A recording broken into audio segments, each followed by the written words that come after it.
Šokoladas. Emocinis valgymas. Emocinis valgymas, kaip ir kitos priklausomybės, kaip ir rūkymas, kaip ir gėrimas, kaip ir lošimai, yra paviršiaus problema. Tai nėra tikroji problema. Tai yra paviršiaus problema, kurią žmogus užsidengia. Ir va ta paviršiaus problema yra, va tie va visi, ką tik išvardinau. O tikroji problema yra paslėpta. Tai pavyzdžiui, jeigu žmogus geria, naudoja alkoholį, yra alkoholikas, tai nėra problema. Ta prasme, tai yra problema, bet tai nėra tikroji problema. Tikroji problema yra žmogus neturi ryšio su pačiu savim.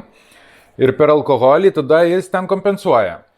Tai lygiai taip pat su maistu, su emociniu valgymu.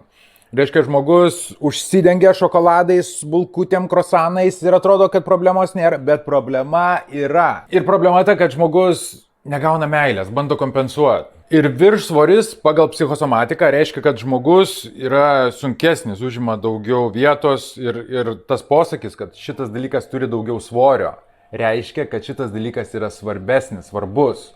Tai jeigu žmogus užima daugiau svorio erdvėjai, tai jisai jaučiasi saugesnis, jisai jaučiasi sunkesnis, jisai užima daugiau vietos.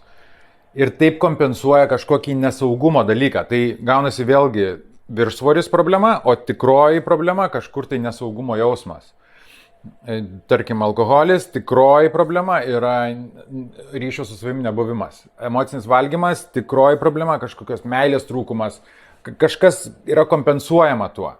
Ir jau dabar neturi jokio atsikalbinėjimo, jokio atmazo toliau taip daryti, dabar jau sužinojai, kad galima šitą išspręsti, yra provokacinis metodas, užsirašyk į sesiją, važiuojam.